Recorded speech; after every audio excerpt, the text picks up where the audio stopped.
I don't know when I started noticing her. Maybe it was the way she always watered the plants in that loose cardigan, sleeves pushed halfway up, hair tied like she didn't care who saw her. Or maybe it was just the silence after my own door closed at night, and hers was the only light still on. Her daughter, Anna, is closer to my age. We'd exchanged numbers once for something ordinary, borrowing a charger, I think. Nothing serious. But it was Anna who first said, "You should come over sometime. Mom likes company." That stuck in my head longer than I'd admit. The first time I really spoke to her, Mrs. Hale, was in the corner café by the bus stop. I was halfway through a stale blueberry muffin, pretending to read an article I'd already scrolled past 3 times, when she walked in. She didn't see me right away. Just ordered her coffee, black, no sugar, no hesitation. When she finally noticed me, her face opened, surprised but not unkind. "You live next door," she said, like confirming something. I nodded. "Yeah. I think your daughter mentioned me." There was an awkward pause while she adjusted the strap of her bag. I almost looked away, but she smiled. "She said you were polite." "That's rare enough." I laughed, too quickly, and covered it by folding my napkin into smaller and smaller squares. She sat at the next table, even though there were empties farther away. We didn't talk much. Just little things. The weather. How the cafe had gotten worse muffins lately. But I kept noticing, her hands curled around the cup, how she tilted her head when listening, like every word mattered more than it should. At one point, I caught myself glancing at her ring finger. Empty. She noticed. Neither of us said anything. The cafe clock ticked loud enough that I checked my phone twice just to have something to do. In my drafts folder, a half-written text to a friend I hadn't spoken to in months. I never sent it. I just scrolled back to the top, stared at the blinking cursor, then locked the screen. When she stood to leave, she hesitated. Like there was something on the tip of her tongue. Instead, she just said, "You'll be at the building later, right?" "Yeah," I said, though I wasn't sure. She gave a small nod, like that answer mattered, then left. The air felt different once she was gone. That night, I left the TV running low in the background. A movie I didn't care about. Anything to keep from hearing the walls between our apartments. Around midnight, my phone buzzed. I almost ignored it, probably spam, but then I saw the name. Anna. The message was short, no explanation, "Come over tomorrow. Mom wants to talk to you." I stared at it for a long time. There was no reason for my heart to pick up like that. No reason for me to read the message again and again, as if the wording might change. But when I finally set the phone down, the TV light flickering over the room, I realized I was smiling. Not big, not dramatic. Just the kind of smile you get when the silence around you suddenly feels less heavy. And I didn't know what she would say, or why Anna had sent it, but one thing was certain, tomorrow, I'd knock on that door. The next evening, I found myself standing outside her door, hand raised but not knocking. From inside, faint music, something soft, older, not the kind of thing Anna would play. When the door opened, Mrs. Hale seemed almost surprised to see me, though she was the one who had paused with her hand on the knob, as if she'd been expecting me. "Come in," she said simply. The apartment smelled like chamomile tea and lemon polish. Anna was nowhere in sight. Instead, Mrs. Hale set 2 mugs on the coffee table, steam rising. "She had to run out. Said you'd still come." I sat, trying not to sink too far into the sofa cushions. She took the chair across from me, legs tucked to the side. For a moment, neither of us spoke. The clock ticked louder than it should have.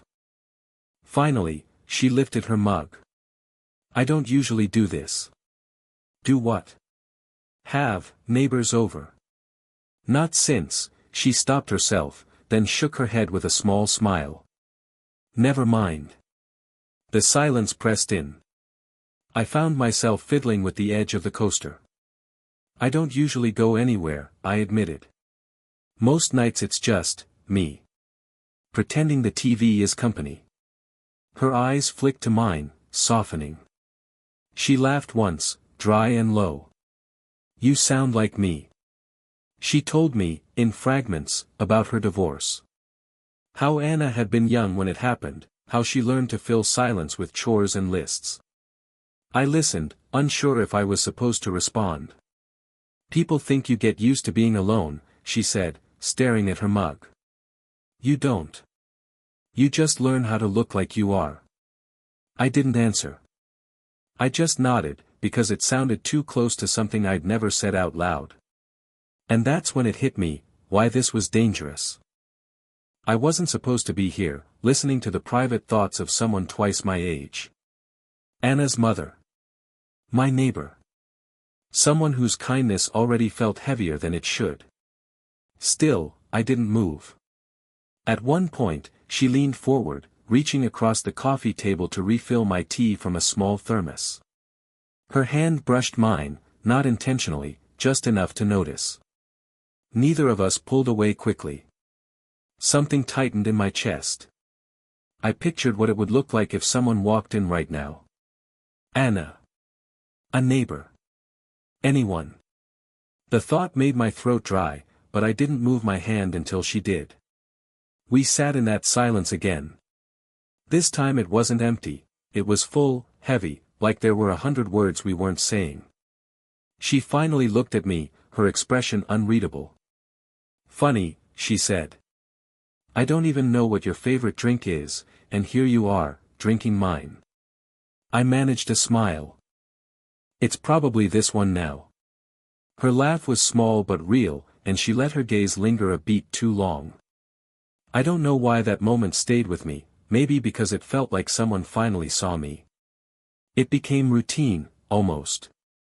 Every few nights, I'd hear the faint clink of mugs through the wall, and the next evening I'd find myself at her door. Sometimes Anna was there, sometimes not. This time, Anna wasn't. Mrs. Hale was folding laundry in the living room when I stepped in. She gave me a look that was half surprise, half acknowledgement. Like she'd already expected I'd show up. You don't have to hover by the door, she said softly. Sit. I did.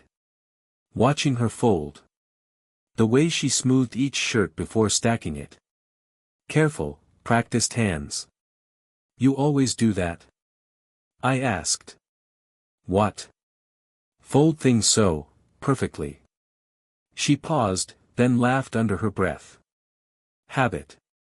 When there's no one around, you make order out of fabric. Something about that answer stayed in the air between us. We sat after that, mugs in hand, quiet but not uncomfortable. Until her phone buzzed. She glanced at it, frowned, turned it face down without replying. Anna? I asked. She nodded, then shook her head. She's staying at a friend's. Probably longer than she said. I tried not to read into that. Tried not to imagine she'd left us this space on purpose. There was a sound outside, laughter, quick footsteps down the hall. For a second, we both froze, like guilty kids caught whispering after hours. No one knocked. The footsteps faded. Still, my heart beat too fast. She must have noticed. Her eyes lingered on me, steady. You're, what, 22? 24. I swallowed. Why? Her mouth pressed into a small line. Just feels strange, sometimes. Talking to you like this. I wanted to ask strange how. But the question stuck in my throat. Instead, I said, feels the opposite to me. That made her look away. The silence grew heavier. I noticed the little details again, how her fingers curled tight around her mug, how she shifted like she wanted to stand but didn't. I wondered if she was replaying every choice that had brought us to this exact couch. At one point, our hands brushed again, this time on the armrest. Neither of us pulled away immediately. I opened my mouth. But the sound of keys rattling in the hallway made her jolt. She pulled back, quick, like the touch had burned.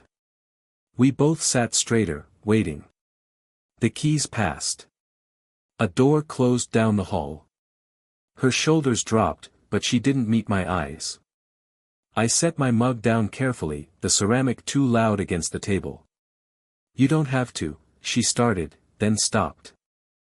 "I mean, maybe this shouldn't," she trailed off. I didn't know how to answer. All I could do was watch her, watch the way her lips pressed tight, how her breath caught before she looked at me again. And for one suspended second, closer than we should have been, the air between us felt breakable. Not a kiss. Not quite. But if either of us had leaned in an inch more, it would have been something neither of us could take back. It happened on a Sunday afternoon. The sky was overcast, air damp with the kind of rain that never quite fell. I was walking back from the corner store when I saw her sitting on the bench outside our building, cardigan wrapped tight, a grocery bag by her feet. I almost kept walking. But she looked up, and I couldn't. "You're early," she said, as if she'd been waiting. I sat down beside her. The bench was cold. She didn't look at me, eyes fixed on the sidewalk, fingers twisting the strap of the bag. For a while, we just listened to the sound of passing cars, the low hum of someone's music spilling from a window upstairs. Finally, she said, "Anna mentioned you went with her to that bookstore last week." I nodded. She asked. "Thought she needed help carrying the stack she bought." She doesn't usually ask for help. Her voice was clipped, almost too casual. I realized then, was it jealousy? Protectiveness? Something else? I wanted to tell her it wasn't like that, but the words felt clumsy. Instead, I said, "She's your daughter." "I get it." She exhaled slowly, almost a laugh, but not. "It's not that. Or maybe it is. I don't know." Her hand drifted to the bench between us, resting on the wood. "Close. Not touching. You know this, whatever this is," she said, finally turning to me. "It's not safe." "Safe for who?" I asked. She blinked, surprised by the sharpness of my voice. I softened it. "I mean, it doesn't feel wrong when I'm here. With you." Her lips parted, but no words came. Just silence, stretched long enough for me to hear my own pulse in my ears. I almost told her then. How I'd thought about her every night since that first coffee. How the sound of her laugh stayed in my head, low and unshaken. How I couldn't sit in my apartment without glancing at her window. But all I managed was, "You make the days less empty." She looked at me like I'd just given something away I shouldn't have. A boy on a bike rode past, breaking the moment. She leaned back, arms crossed now, as if trying to build the wall again. "Do you ever wonder," she asked quietly, "what people would think? If they saw us like this?" I swallowed hard. "All the time." Her eyes met mine, sharp, searching. "And?" I almost said I don't care. Almost. The words pushed at the edge of my mouth, begging to be said. But I stopped. Because if I said them, there'd be no taking them back. We sat there, the question hanging in the gray afternoon air, unfinished, unanswered. And in that silence, I knew, one of us would break it soon. After that bench conversation, I thought things would shift, somehow. A break, or a step forward. But instead, everything stilled. For 3 nights, her window stayed dark. No clink of mugs. No faint music through the wall. I caught myself hovering by my door, listening for signs, then retreating before anyone could notice. By the 4th day, I convinced myself she was busy. Work, errands, life. Except when I finally saw her again, in the lobby, she barely looked at me. A polite smile, a nod, the kind you give a stranger you'll never see again. And maybe I imagined it, but I swear her hand tightened on the strap of her purse when I said hello. I tried to tell myself not to read into it. But that night, restless, I found myself outside her door anyway. I didn't knock. Just stood there, listening. Voices inside. Anna's laugh, bright and careless. Another voice, deeper. Male. I froze. It could have been a friend, a relative, anything. But the low timbre carried the weight of something more. I couldn't make myself move until the door opened slightly, just Anna, stepping out to take a call, her back to me. I slipped away before she saw. The next morning, Mrs. Hale was outside with her plants again, hair damp, cardigan loose around her shoulders. For a moment, I almost went over. Almost asked. But she didn't look at me. Not once. Instead, she bent to pick up a pot, and I caught a glimpse of her face, tired, drawn. Like she hadn't slept. I wanted to say something. Anything. But I couldn't shake the sound of that man's voice. Couldn't shake the way she avoided mine. Later, in my apartment, I opened my phone and typed a message, "Are we okay? Did I do something?" The words stared back at me, blunt, desperate. I erased them. I tried again, "I miss our talks." Deleted. Third attempt, "Forget it. Hope you're well." That one stayed on the screen longer. My thumb hovered over send. I almost pressed it. Instead, I locked the phone. The days blurred after that. I stopped going to the café. I kept the TV louder than usual, though I barely listened. My drafts folder filled with half-written texts, never sent. She passed me in the hall once, arms full of groceries.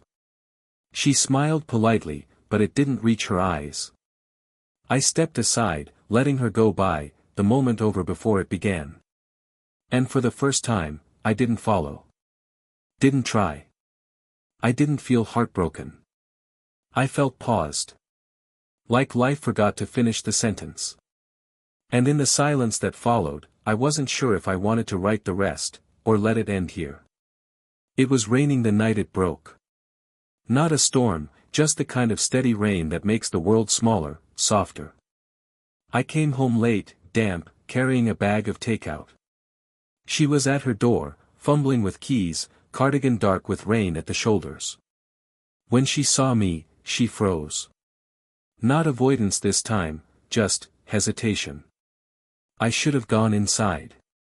Instead, I said, "Do you want to come in? Just for a minute. Until it eases up." Her eyes searched mine, long enough that I felt exposed. Finally, she nodded. My apartment smelled faintly of ginger chicken and wet pavement.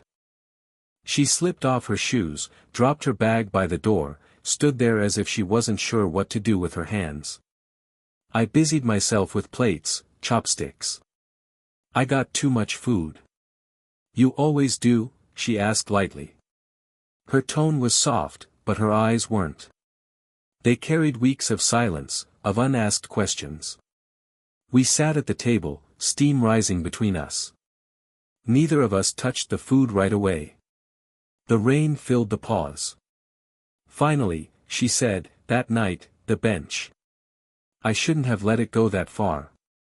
I nodded, though something in me bristled. I know. But I didn't stop. Still. I thought about it. Every day after. Her hand stilled on her chopsticks. A faint smile tugged at her lips, tired, almost sad. "You're too young to waste your thoughts on me." Maybe. My throat tightened. But I do anyway. The air felt heavier than the rain outside. She leaned back, arms folded, but her voice betrayed her. "It's not that I don't want. It's that I shouldn't." "I get that." I said it quickly, before she could retreat. "But pretending it isn't there doesn't make it disappear." She blinked, eyes flicking to mine, away, back again. For a long time, neither of us moved. The food cooled. The clock ticked louder. Then, quietly, she asked, "What would you even want from me?" I didn't have a speech prepared. No perfect words. Just the truth. Nothing you don't want to give. Her eyes closed for a second, like the weight of that answer pressed into her. When she opened them, her face softened, edges worn down by honesty. She reached for her tea, the mug I'd set out before she arrived, then stopped halfway. Her hand landed lightly on mine instead. Not firm, not claiming. Just there. The kind of touch that said, "I'm here. For now. That's all I can promise." I looked at her, at the small crease near her mouth, the rain still drying in her hair, and something in my chest eased. No kiss. No declarations. Just her hand on mine, warm, steady. "Okay," she whispered. And it was. Time didn't rush after that night. It moved the way rain dries on pavement, slow, uneven, but sure. We didn't change overnight. She still kept her distance some evenings, still slipped into silence when the weight of everything pressed too close. I still caught myself drafting texts and deleting them. But little by little, the pauses felt less like walls, more like resting places. Mornings, I'd see her at the café again. She'd order her black coffee without sugar, just like always. Sometimes she'd sit across from me, sometimes at the next table over, pretending she had work to do. But every time, she'd remember my order before I even opened my mouth. Afternoons, we'd pass each other on the stairs. A smile, a small nod, sometimes a question, "You heading out?" Nothing dramatic. But the kind of ordinary that holds. And every so often, when Anna was out late, or when the rain came steady like it had that night, we'd find ourselves on the bench again.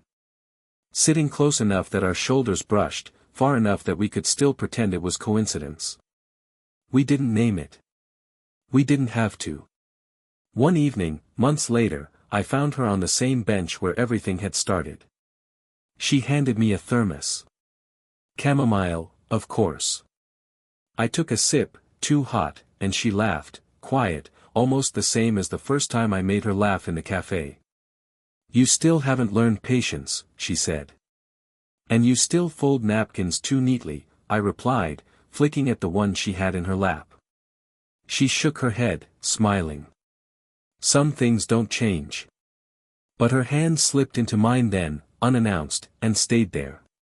No hesitation this time.